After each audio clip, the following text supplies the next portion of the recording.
Hi everyone, happy Friday.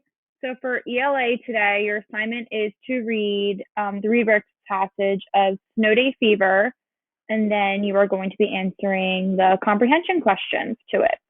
So I'm going to read aloud the passage to you, and you can follow along. So this passage is called Snow Day Fever.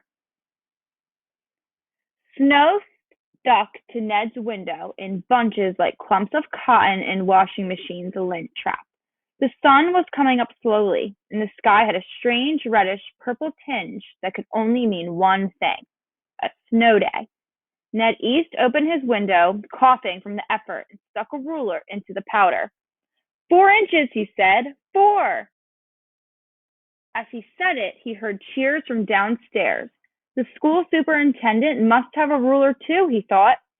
Jamie and Ellen were glued to the local news, and they must have just heard that school was canceled. What he wouldn't give to be down there sharing in the good news. Ned pressed his knuckles to his forehead. It didn't feel too hot to him. He raided his closet and came out with all the heaviest clothes he could find. He tugged on 2 or 3 sweaters, a pair of sweatpants, and snow pants, and as many hats as his head could hold. I'm going outside to play, he said. Oh, no, you're not, said his mother from the hallway. She sounded much more confident than he did, and he knew he couldn't beat her. He felt too tired to even argue. He took off his hats and cast them on the floor, defeated. Ned's school district got one snow day a year, if they were lucky. Usually it came in February after the worst of the winter weather was behind them. The weatherman would forecast 2 inches. The sky would probably provide only half an inch, and the superintendent would cancel class anyway. Ned's mother said they were being timid, but Ned knew better. Those half-hearted snow days came out of pity for the children stuck in class.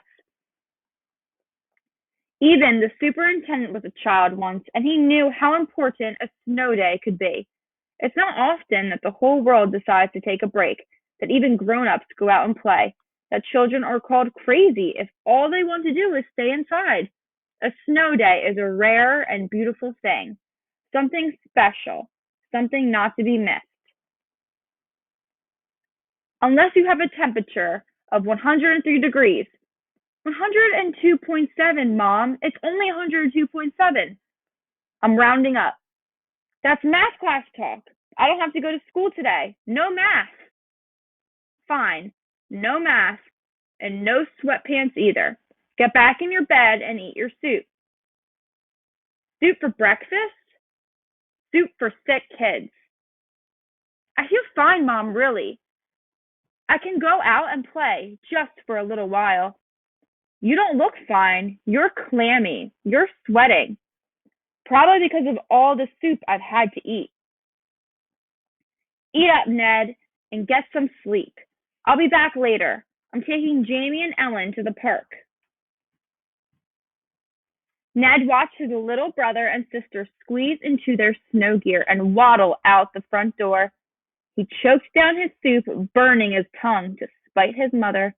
He was angry. He was frustrated. He was very, very tired. Ned woke up, his soup at his side, snow still falling outside his window. He wasn't sweating. He wasn't clammy. He was feeling pretty good. His hand shot out from under the blankets and jammed the electric thermometer into his mouth. After a few tense minutes, the answer came back. 99.8 degrees. Better. Much better. Mom, my fever broke. Can I go outside now? When you get to 98.6 degrees, you can go outside. Ned put on his pants, sweaters, and hats. He waddled downstairs, the thermometer clutched in his hand. He crept into the kitchen, as sneaky as someone wearing 4 layers could be, and filled a glass with ice water. The thermometer beeped as it slid into the water. You can see the thermometer, Mom, he shouted.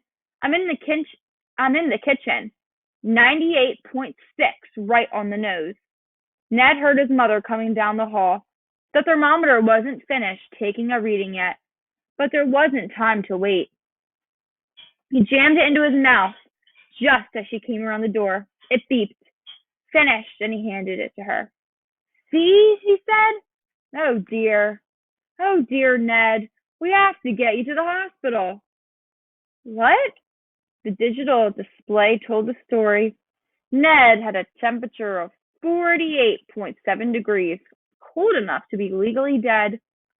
Oh, sweetheart, you must be the first kid ever who cheated to make his temperature lower.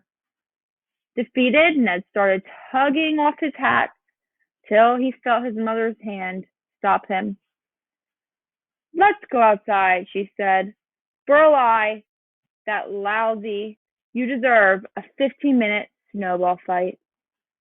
All right, so that was the Snow Day Fever passage.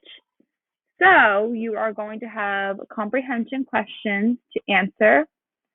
Try your best with those. And if you have any questions, remember that you can message me on Schoology.